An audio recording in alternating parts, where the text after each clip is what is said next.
Hi everyone! Hello. Welcome to HED Talks. Guess what? What? We've got a new series. We're starting a new series today. Talking about women. We're talking about women. Yes, I hope that the men haven't misunderstood. I don't want to disappoint you all. So we're going to start our brand new series, which is not just women, but we are going to be talking about Great women in history. great women in history. And I'm not going chronologically. I'm going to start with, Catherine. yes, I'm going to start with Catherine the Great. And the only reason I'm starting with Catherine the Great is because I was thinking great women, and Catherine the Great just popped in my head. So in order for me to get that out of my head, I need to go ahead and start with Catherine the Great. That's Greek underneath there. Ekaterina. Ekaterina. Yeah. Yes, that's why I put that there. Yeah. So we're not going to be doing these women chronologically, but I am going to stay true to myself. You know how I always have to start at the beginning. I have to start at the beginning of the story. And that's what we're going to do right now, because we don't have a review, do we? No. No, we don't have a review. You don't want me to go all over the human brain again, do you? No. We've had enough of that? Yes. Yes, okay. All right, so it's good that we're starting on something new. So we have to start at the beginning. How did Catherine the Great even get to be where she was? And I'm going to go all the way back and blame this guy.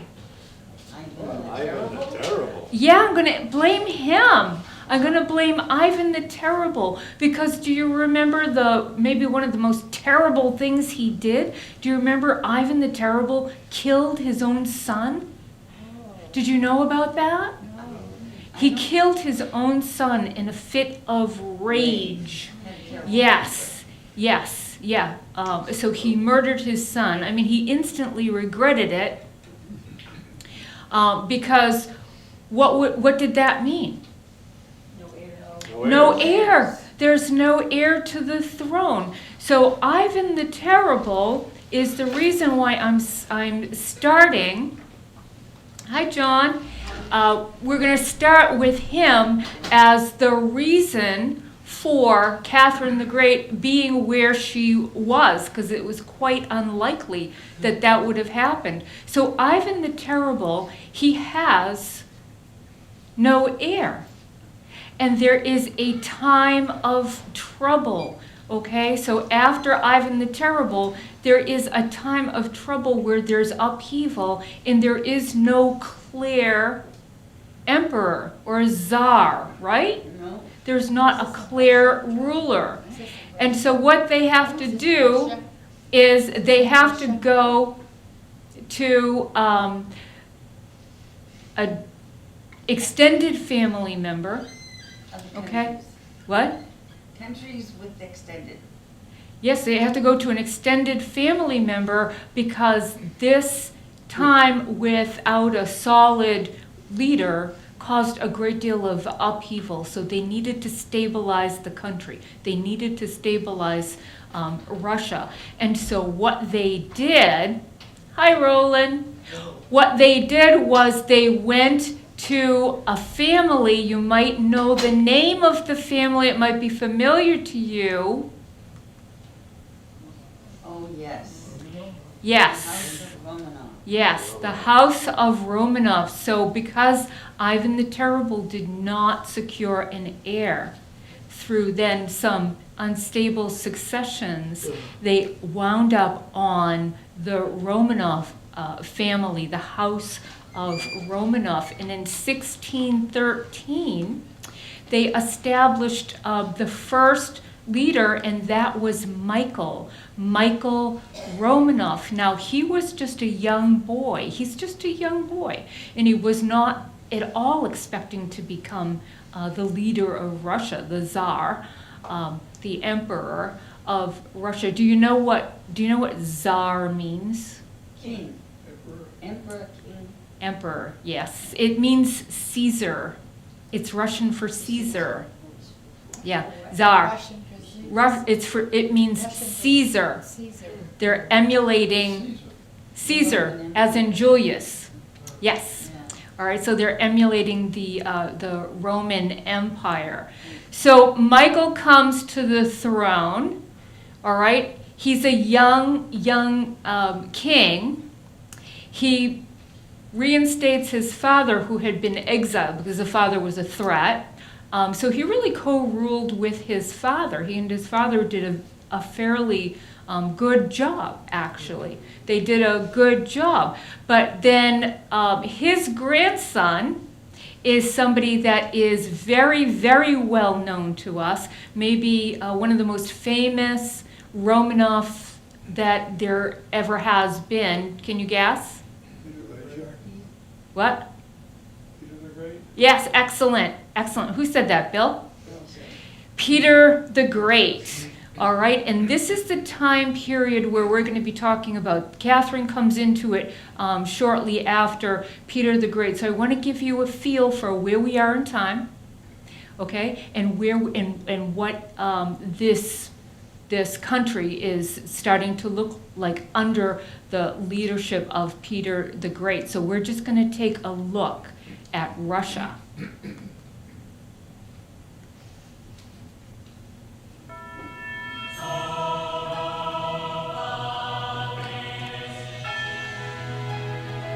St. Petersburg lies around 400 miles to the northwest of Moscow. Nestled on the Neva River, it spreads out from its banks and across a series of islands that lie within the river delta.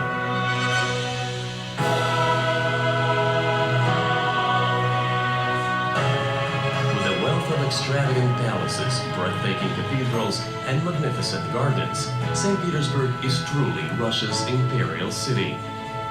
Its grandiose architecture and picturesque canals were born from the glittering ambition of Peter the Great early in the 18th century and progressively gilded by generations of Russian royalty. Over the centuries, this dynasty sought to create a city to rival the greatest cities of Europe, and as you step onto the cobblestone streets here, you'll discover they succeeded.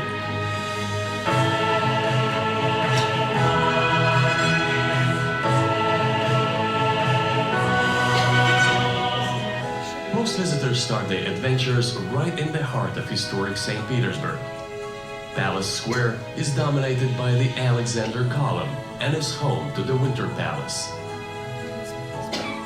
This monumental palace is a legacy of Catherine the Great and was designed to reflect the might and power of Imperial Russia. Experience some of the country's most extravagant architecture by strolling along Nevsky Prospect, the city's main avenue. During St. Petersburg's construction, Peter the Great banned the use of stone elsewhere in Russia, so wealth and talent poured into the city. Visit the Church of Savior on the Spilled Blood with its extraordinary mosaics. And Kazan Cathedral, another architectural gem.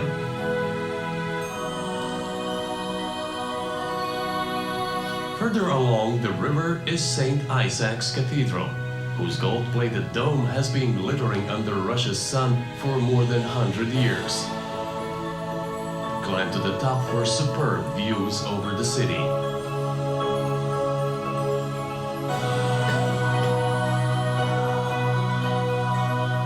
St. Petersburg was also important strategically, as it gave Russia a year-round gateway to the Baltic Sea.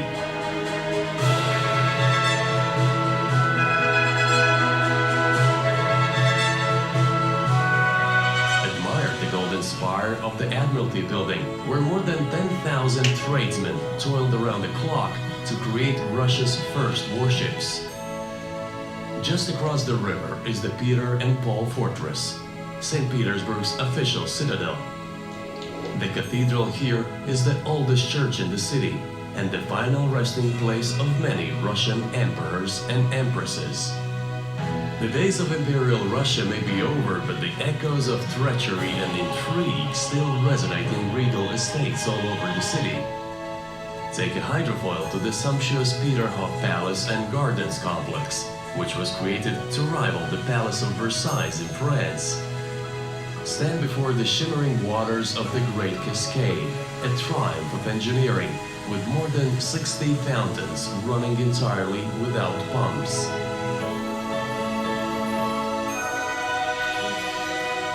To the southeast of the city is the Catherine Palace, its roof gilded with more than 100 kilograms of gold.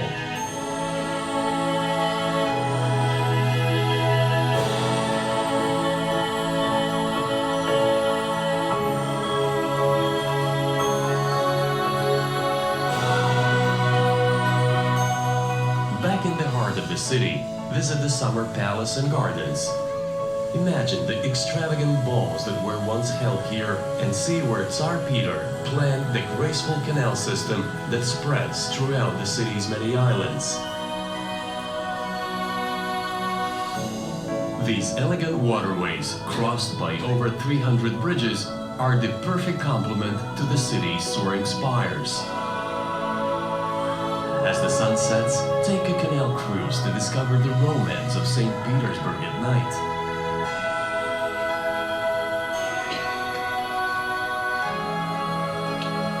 Pass through a network of drawbridges on a journey that shows the true scale of Peter the Great's vision.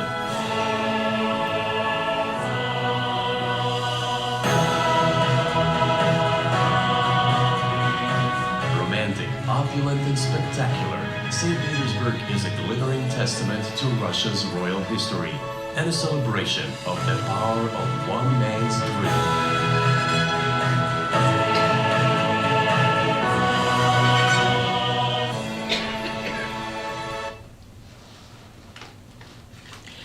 Isn't that amazing? Isn't that gorgeous?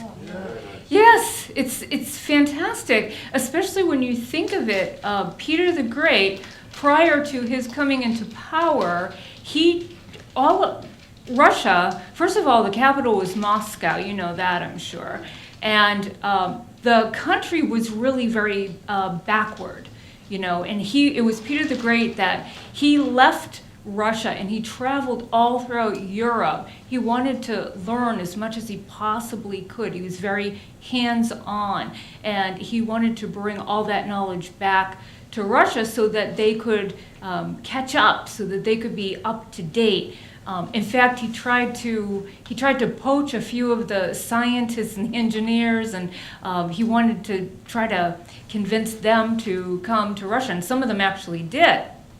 So what you're seeing, what you just saw, is really the vision of one man in one lifetime. And then it was rulers after him, subsequent to him, that just built on what he had done. So his dream and his idea was to not only bring it current, but to exceed what all the rest of the world powers were doing. That was his goal. But while he was busy doing that, he neglected to do the most important thing, which is what? Have an heir. Yes, exactly, Effie. Yes, to secure the throne. He doesn't have an heir, so now we're in another time of, he has a son, but his son died, and he had 2 daughters. All right, now this is a patriarchal culture, and so they're going to go to the extended family again to get a male, and the person that they come up with is Ivan the Sixth. I'm thinking you have never ever heard of Ivan the Sixth. I've never heard of that. I'm not surprised. I am not in any way surprised to find out that, because he is named emperor when he was 2 months old. Oh, that poor thing. It gets way worse. 2 months old. Little baby Ivan is 2 months old. So do you think that he's a strong ruler? I think so. He's in terrible, terrible trouble. He's in danger, isn't he? All right, how is he going to hold on to that throne? He really is not going to be able to. I don't even know where they got this. I don't know how this painting came to be, because he looks like he's about 2 years old, but he was 2 months old when he's placed on the throne. He is an infant when he becomes a prisoner, because are the nobility feeling good about this choice? No. No. Does that say strength and power to the other countries, the surrounding countries? No, it really doesn't. So who's going to be able to come in and chip away at them? They've got Sweden, right? Yes, and then they've got the Ottoman Empire, right? The Ottomans came in. Very, very powerful, very strong, and you've got a 2-month-old baby on the throne. That was never going to work, especially when there was also someone else available. And if they could just get over themselves, they would realize that they had a full-grown woman who was actually the daughter of Peter the Great. So you might have heard of Elizabeth. She becomes empress. All right, so there is a lot of support for her. She's a full-grown woman. She's a direct descendant of Peter the Great, who is their hero. Right? Isn't Peter the Great their hero, their great leader who made all this advancement for them? And so there are definitely there's military support to put Elizabeth on the throne, and so that does happen. But Elizabeth has to do something with little baby Ivan, right? Because he'd been on the throne, and so now he's a threat. He's a threat. And so what does she do? She herself. Kills him. No. Geez, you're just jumping right to conclusions here, folks. I honestly, I think it might have been kinder had she killed him. She didn't. She herself went with her soldiers, and she picked the little baby up, took him away from his mother, and she put him in a prison. Eventually he wound up in this prison, and he was to live his entire life in prison because she didn't have the heart to kill him. Would have been better. She didn't have the heart to kill him. So this little baby grows up imprisoned, and not only that, because he is a threat, she is making sure that nobody knows who he is. And so this little baby is called the Nameless One. Oh my. The Nameless One. All right. Man in the Iron Mask. I did. I put Man in the Iron Mask because this is the equivalent of France. France has Man in the Iron Mask, right? Are you all familiar with that? Mhm. That's why I put that up there, because doesn't it sound like exactly the same thing? Yeah. No one could say Ivan's name. No one could tell him who he was. His guards didn't know. The prison guards did not know who this person was. This was the Nameless One. That was what he was called. And so he stays alive in this prison. No education. In one place I read the only thing he had was a Bible. He could read a Bible. So it's tragic. It's tragic. He was just a baby. He's just a baby. Oh my gosh. Anyways. So the Nameless One, he is in the prison, and Elizabeth comes to the throne, right? Yeah. So now everything must be fine. This problem solved? No. No, not really, because she is extravagant. And she's spending money hand over fist. This is a country that is just starting to come. They're just starting to build these great palaces to have a great imperial show for other dignitaries, for other leaders. They're just starting to pour this money into great capital cities. St. Petersburg, and they're trying to build themselves up, and she goes beyond that, all right, and she's just always, throwing these lavish balls, these great parties. It said that she never wore the same dress twice. All right, she's never worn a dress more than one time. The parties, the balls that she threw, they went well into the evening. All right, so it said she went to bed.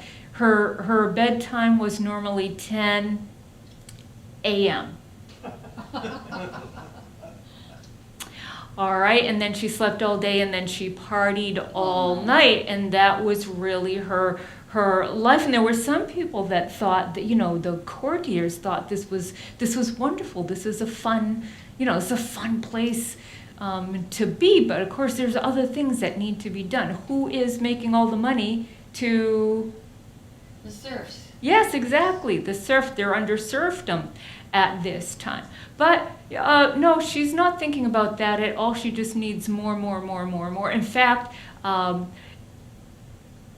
in a couple of places, you know how I always try to get 3 sources for everything I put up here? I got 2 sources for this, but I'll tell you anyways. I'll break my rule. I read in 2 different places that she was willing to send her army to fight other battles in order for payment. Mm-hmm. So that she could pay for this lavish lifestyle. But I didn't get a 3rd verification on that.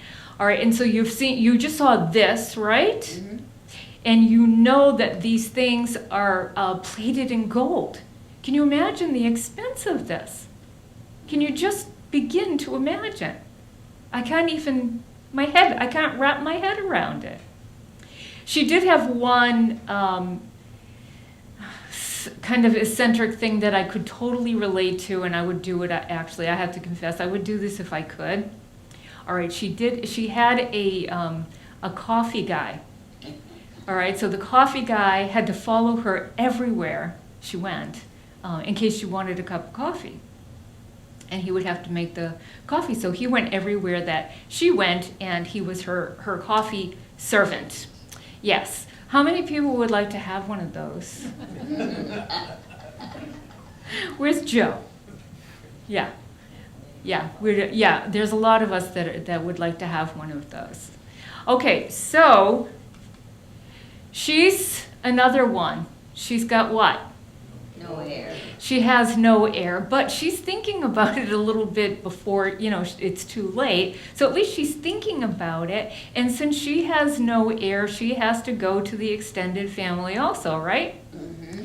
And the person that she chooses is her nephew. This is her sister's son, her nephew Peter the Third. All right, so now she plucks him from Germany and brings him to Russia, and he has to give up. He's got other claims, too. He's not happy about this, by the way. He is not at all happy about this, doesn't like Russia, no. Doesn't want to be there, just wants nothing to do with this, but he can't say no. His life is in control of others. So she's got Peter, and he is a young teenager when he goes to live with Elizabeth, and now she's got to do a little bit more because that's not enough, just this, right? What else does she have to do to secure the dynasty for the Romanov family? She marries him. Got a question. Yes. Was she a part of getting the child into the prison? She was totally a part of that. Elizabeth herself went and got the baby. She picked up the baby. I know. Elizabeth got the baby. She went with her guards, got the baby herself in her arms, and sent him off to the prison. Yes. All right, so now she's got her nephew, and she has to arrange a marriage for her nephew so that we can secure the Romanov dynasty, right? That's what you need. You have to have that. And so she's looking through all the possible candidates, and she lands on a young girl that she thinks is going to be just perfect, and her name is Sophie Federica. That's the one I'm Ooh. Stu. Do you think we should just call her Catherine? I think we should call her Catherine. Why don't we just call her Catherine? Yeah. Yes. All right, but this is her actual name. This is her name. All right, so she changes her name in a little bit, but this is her birth name. All right, and she is from a noble family, but she's perfect because actually she's 1 year younger too than Peter, and her family is noble and they have connections, but they're not too wealthy. And what does that mean? That means they're not going to flex a lot of muscle, are they? They're probably going to step in line, and that's what they're looking for. They don't want someone that's going to, try to muscle them and change things for them. They want to be able to control this marriage. All right, so this young girl is the one that is chosen, young Sophie. And we know a couple of things about her childhood, not too much. She's from Germany. She's a German princess. Okay? And she is, she's described as a tomboy. She was a tomboy when she was little. But because she was of nobility, she was also educated. There was, she and her sister were educated by a tutor in their home. All right, so she's an educated young woman, and she is not afraid to play with swords, apparently. She'll like to do sword fights and things like that. So we've got a young woman who is very much a princess, but she also has a lot of character, it seems to. This is not her. I just found this portrait, and so I cited it up here for you, okay? But when she is chosen, she's very, very surprised, and she's really excited. She's excited. She thinks she's going to go to this country, and she's going to become the empress of this country, and that she's going to have a wonderful life in it, and she's really, really thrilled. This was not anything because of the family's status that she ever thought was going to happen to her. So she arrives in Russia. She has a beautiful, wonderful wedding, right? Just exactly what you would expect. And then, of course, there's the wedding night. Right? There's the wedding night. And guess what happened on the wedding night? I don't think he performed. Well, he was performing, but what he was doing was he was playing with his toy soldiers. He had a whole bunch of toy soldiers, and he was far more interested. He wasn't performing. Yeah. Well, he wasn't performing with her. No. He was doing mock wars with his soldiers. Yes, that's what he was doing. Now, Peter III is described as he was obnoxious, he was incredibly immature, he's described as, but we also have to take this in stride because who's writing these descriptions? Foreigners. Well, the people that didn't like him. Oh, yes. The people that didn't like him are the people that are writing these. So we always have to, just keep an open mind when we read these. But it is thought that he probably had a mental disability. He was very, very immature. There was one account I read of some of the military officials had written that when Peter III was with them in front of other dignitaries, the quote is, "Our hearts bled with shame because of his foolishness." Our hearts bled with shame because he was saying, like, we were so humiliated by his behavior in front of these foreign dignitaries. So he was just not in any way at all interested in her, so it does not, it didn't go the way she had dreamed about her wedding and this becoming empress of this vast country that she was going to, this new land that she was going to. But she didn't let that dampen her spirits. It said that what she did was she would stay up until late in the night and she was studying the language. Because, of course, she's German.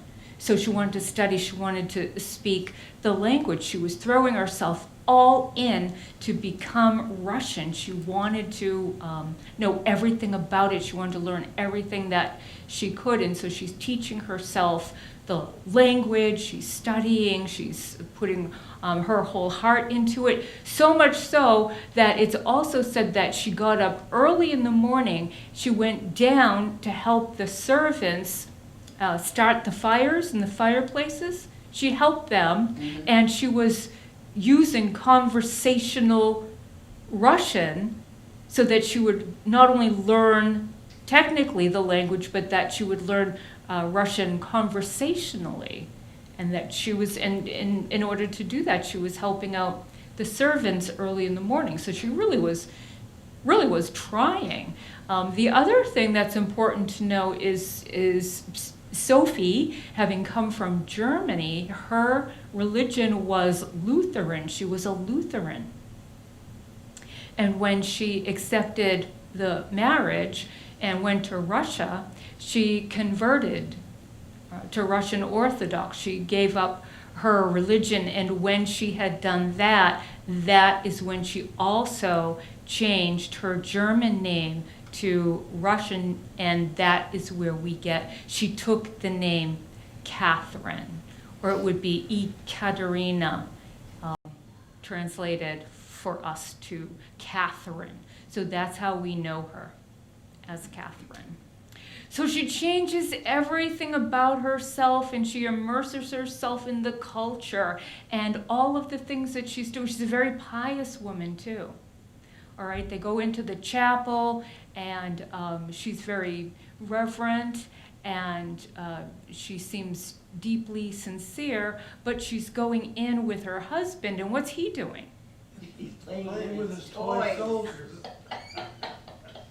He's not respectful. He's not respectful. Remember, he doesn't want to be here, right? No, he ain't.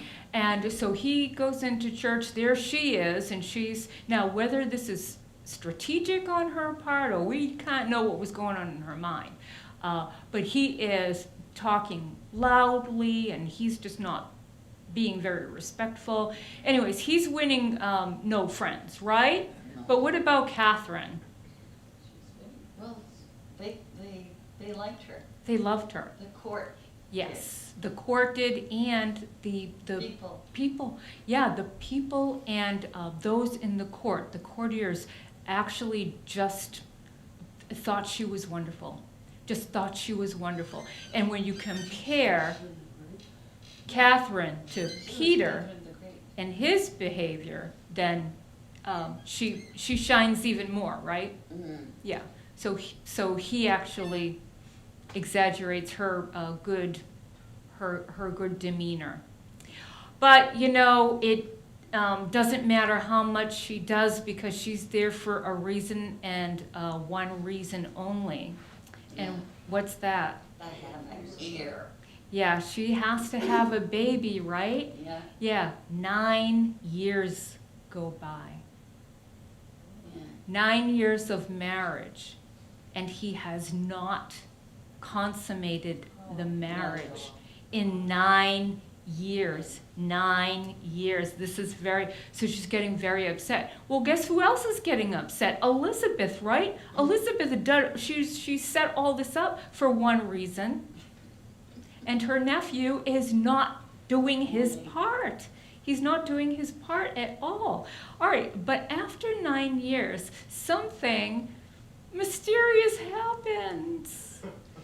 Oh, guess what happens with Catherine? She gets pregnant. Yeah, so suddenly after 9 years, Catherine is expecting a baby, but The rumors are, so there's two rumors, okay? Here are the two rumors. The official statement from the court is that this whole time, Peter had suffered from a condition that would cause sex to be painful. And now there was a surgery available that would eliminate that problem. That's the official explanation. The rumor is that Elizabeth let Catherine know she would look the other way if she, had an affair. Yeah. All right, so Catherine was saying, just come on, we got to get this done. However we have to do this, we have to get it done. So there's Catherine is 23 years old and she's a virgin, and then she's either finally been with her husband after 9 years, or she had an affair, which would make her child what? Yes, but they can't let that out. They can't let that out at all. All right, so she has a baby. She has a healthy baby boy. Isn't that great? Just exactly what they needed. This is exactly what they needed. And this is Paul, everyone. This is the baby Paul Romanoff. So everything should be fine now, right? No. It's not. Elizabeth, who is still empress, as soon as Paul is born, the infant Paul is born, Elizabeth comes in and takes the baby. Takes the baby away from Catherine and is going to raise Paul herself. Why would she do that?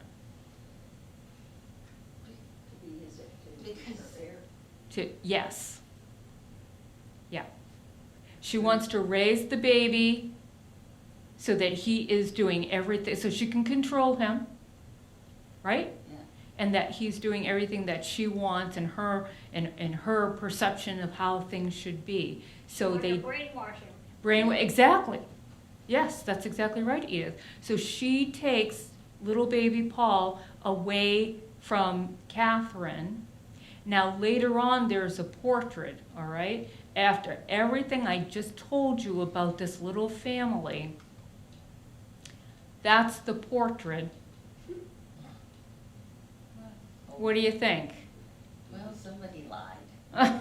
Yeah, that's not, I'm very sure that is not an actual reflection of the life that Peter, Catherine, or little Paul, who looks very happy there, doesn't he? Yeah. Yeah, well, this caused such a rift between Paul and his mother. He didn't see her for years and years and years. Didn't see her. But Elizabeth has to put this out because what do the people need to believe? They need to believe that she has an heir. Yes, that's exactly what they need to have happen. So that's the propaganda that's being sent out to the people in the country. Now she has her baby is just stolen from her, and what she has decided to do, because she's an intelligent woman, is she has decided that she's going to totally focus on learning, on her education. She's going to continue her education. And now at the time, this is the 1700s, right? What is the big thing? What is the greatest thing trending in Europe? The scientific. Yes. The Age of Reason, the Enlightenment, right? Yeah. Where, it's so funny when HED Talks coincides with Bible history. Next week, Monday, we're doing the Enlightenment. Mm-hmm. Yeah, we're going to talk about the Enlightenment. It just landed like that. But these are the people that were predominant in this, the humanist movement, the Enlightenment, the Age of Reason, whatever you want to call it. So Catherine is immersing herself in these studies. In fact, she develops a friendship with Voltaire. They never met, but they wrote letters to one another for years and years and years. They were very good friends. Well, I guess pen pals. They were very good pen pals. But something else, all other political intrigue is still happening all around her. It's also at this time while she's studying that we have the 7 Years' War. Do you remember that? So the 7 Years' War, and Russia is fighting against Prussia. Okay? Russia is fighting against Prussia at this time. Elizabeth has brought them into this war. Now, I had a map. I'll go back. I'll show you the map at the time. During the time that they're in the war with Prussia, Elizabeth dies and Peter is crowned. Now, you recall, he's what? What nationality? German. German. And was he happy about being plucked out of? No, he didn't like that. No. And he wasn't quiet about it, all right? He had no real discernment, and he would speak loudly against Russian culture, and he would praise Prussia and Germany. So when he is crowned, what do you think he does as his people, the Russian people, have been fighting and dying in battle against Prussia? What does Peter do? Because now he's head of the military, right? Gives up. He surrenders and then he fights with Prussia. Can you imagine taking your military who's been in a war for years, all right, fighting, believing in what they were doing for years, and then putting on the brakes and flipping the whole thing around and telling them, all right, now instead of fighting against them, you have to fight with them and for them. How'd that go over? Not I very think not too big. good. No. Right? Yeah. All right. Not only, all right, all right, this is where I had the map. This is where I had the map. So originally, here's the alliances. Can you see them right here? Mm-hmm. All right, so here's the alliances. And then as soon as Peter comes to the throne, he flips. So now the enemies are their alliance, and their alliance are their enemies. That's what he's done to his military. Not only did he do that, but once he becomes emperor, this is the Prussian uniform right here, right? And this is the Russian uniform. Guess what he had his military do? Change uniform. Change. They had to, yes, so his military, they can no longer wear their traditional uniform of their country. They have to wear the uniform of the people who were their enemy, who were just their enemy. All right? What do you think this did to the psyche of the military in Russia? Well, I didn't have too much morale after that. yeah. Wait a minute, what? Must have been a lot of confusion.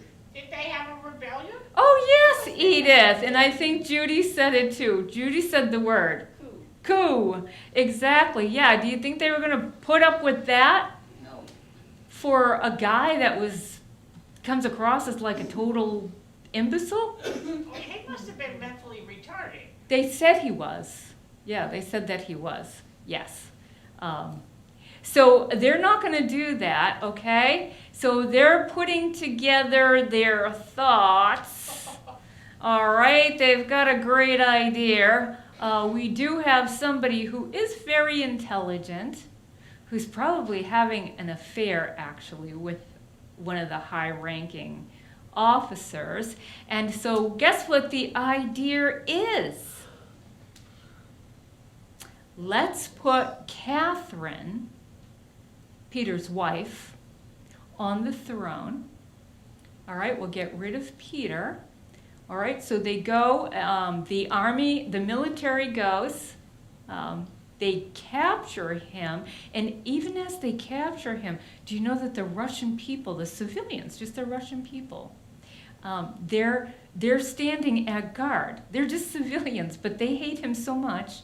They're standing with sticks and stones in case he tries to, yeah, in case he tries to get back to St. Petersburg, because they don't want him to get out of this coup that is taking place. All right, so they've got him. The military has him, and they put him in a prison. So he's going to be imprisoned until they can figure out what they're going to do with him. But he's in prison for about a week. All right, he's there for about a week, and then suddenly he died of natural causes. Sure he did. Yeah, he died of like just, natural causes, and they let Catherine know about that. Of course, she's miles and miles away. She can't be responsible for that in any way at all. She's quite far, far away. So, it's come down through history as this. Assassination.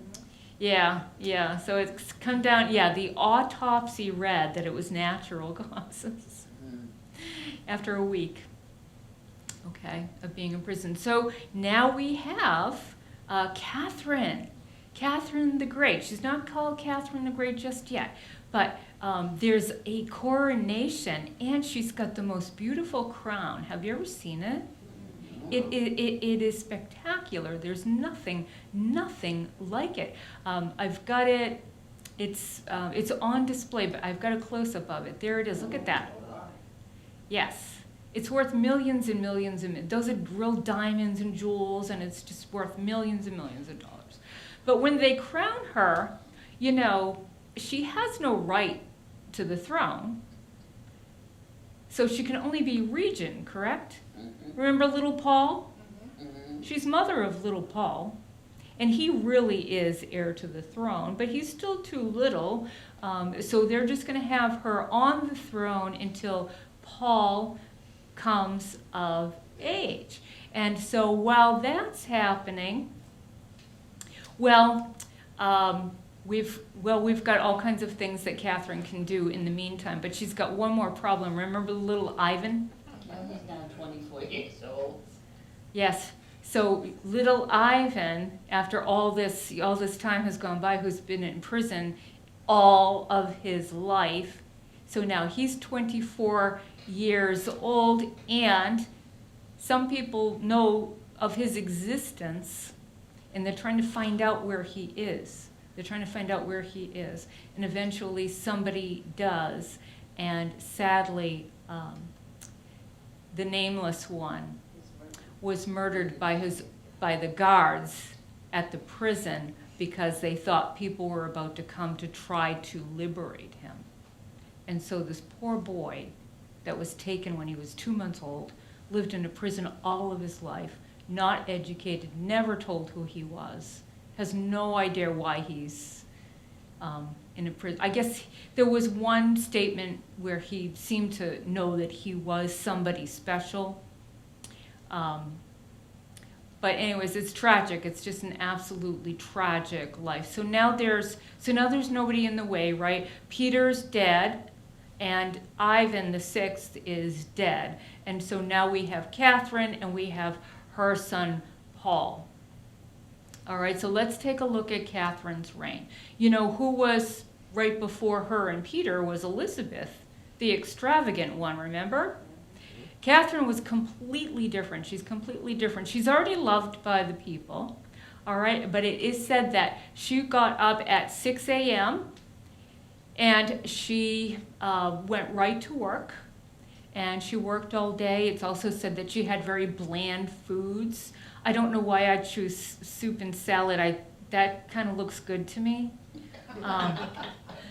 But it's just said bland foods. So I don't know what that means, but she certainly was not extravagant. All right, so she seemed to have been very, very serious about her position, and that she was also going to make sure that St. Petersburg was built up the way Peter the Great wanted it to continue on. And then she added to the palaces and all of that too. But she really did work. And remember how she studied the Enlightenment philosophy? Mm-hmm. She applied it. She made some real reforms, and the first thing she wanted to do was legal reforms. And what does that mean? Well, she wanted to have a presumption of innocence. That didn't exist before. You were assumed guilty. And you didn't really have much of a trial. All right, it was assumed that you were guilty, and it would be very hard to change anybody's mind on that. She wanted a presumption of innocence, and so she ratified the laws, and she had consultants. She had many experts help her do it. It wasn't something she just sat there and did on her own. She thought to herself, I know what I want to do. I need help writing this so it will stand up legally. So she had a lot of experts help her to ratify the laws that had existed at the time. She also wanted to offer everybody freedom of speech. And so she did that. She additionally wanted to ease. She knew she was never going to change everything overnight, but she wanted to start the process of class equality. Effie, as you were saying before, there's serfdom, all right? That's the system. Yeah, that's the system at the time, and that wasn't eradicated at this point, but she wants to start the process. What she did to start the process was she did town charters, all right? So she made territories smaller, and that gave the nobility less power. And when she did that, she actually started to create a middle class. She started to create a middle class. There were no price controls, especially on salt. Salt was the most important.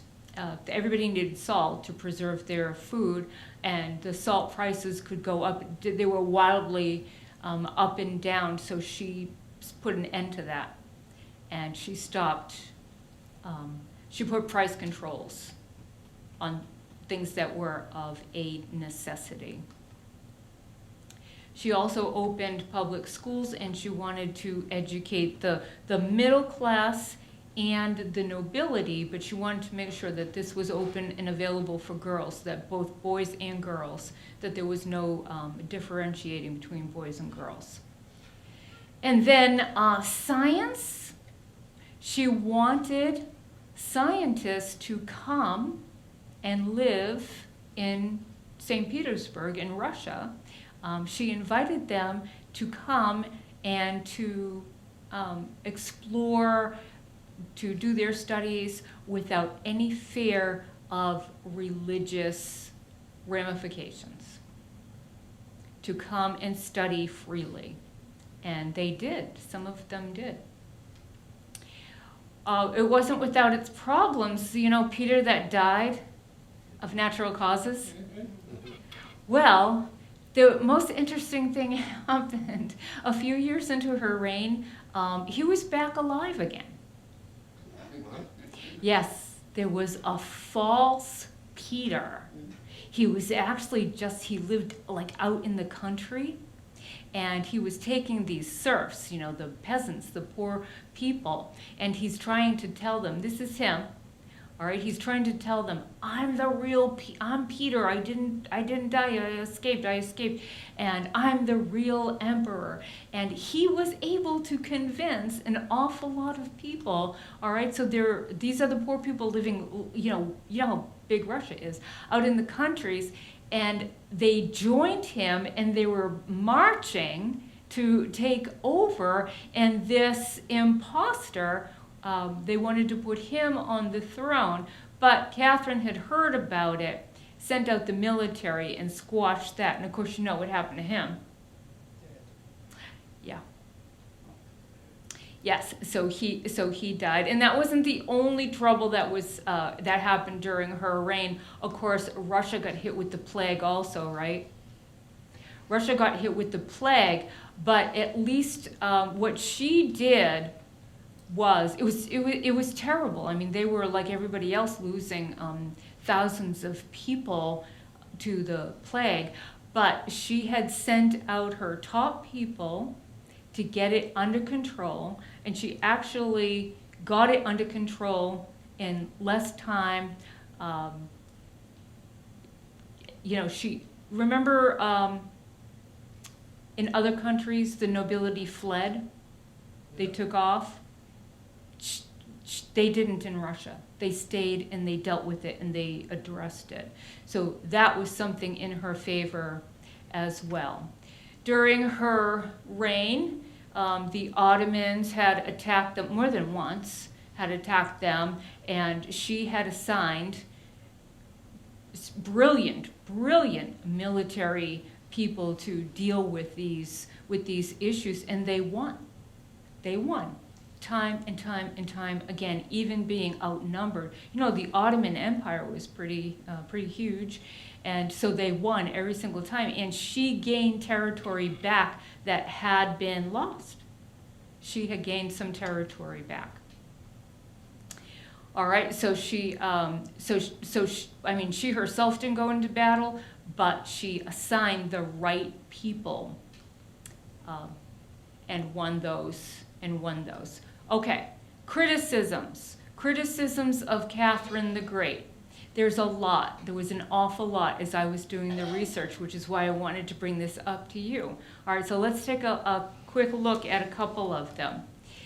She usurped the throne. What do you think? It's true, right? Yeah, it is. She had to. But somebody had to do something, right? We had Peter, her husband, who was completely incompetent, right? And so she stepped in and she made a lot of really good reforms when she did that. Now, she didn't give it up when her son Paul turned 21 or whenever the right age would have been. She hung on to it until she died. So that's another criticism of her, is that she was supposed to just be regent, but she stayed in that position and didn't allow Paul to do anything. She actually wanted to bypass him and go to her grandson. She thought Paul was very like Peter. And she was promiscuous.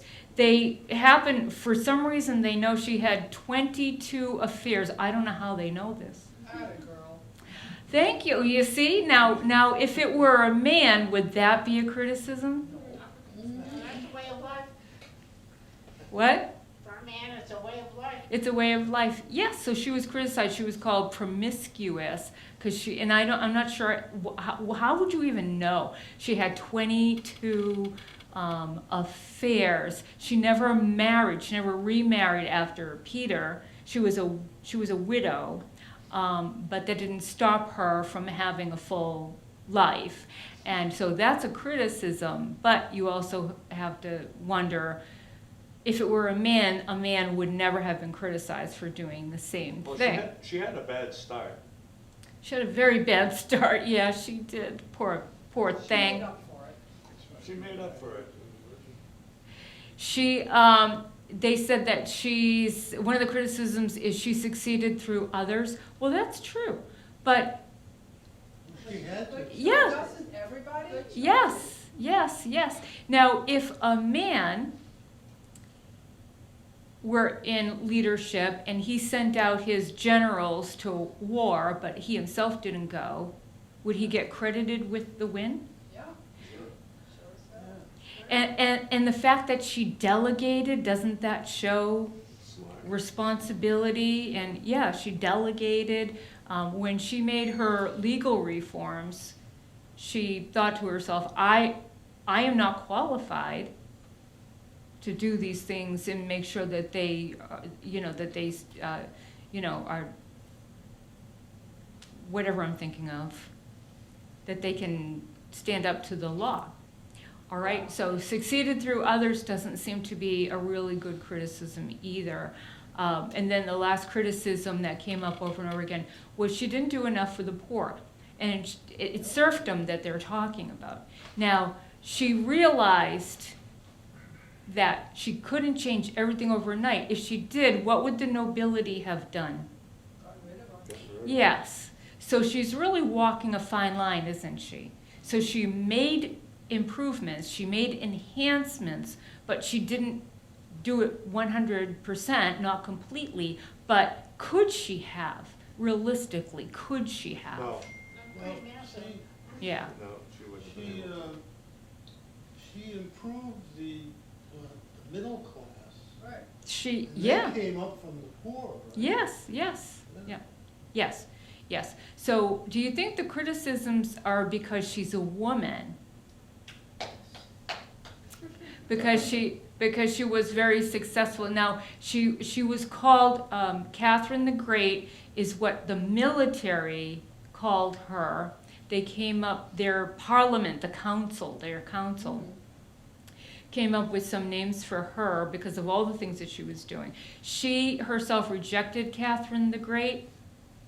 The one title that she accepted that didn't stick to her, but the one that she wanted, was Mother of the Country. Mother of the Country. That was the one she wanted, but it was Catherine the Great that stuck to her. All right. Okay, so what do you think of Catherine? Pretty complicated. Okay. It's- Now, do you think that that's what's the matter with Russia today? I think that no wonder they're so crazy over there. They need a woman. They need a woman to run things. Yeah. All right, well, we have next week another great woman that you might not know, you might think you know, but I'm pretty sure I'll have some surprises for you. All right, and that woman is? Cleopatra. Yes, Cleopatra. So next week we'll go on and I'm going to tell you all about Queen Cleopatra. So thank you for coming, and I will see you all next week.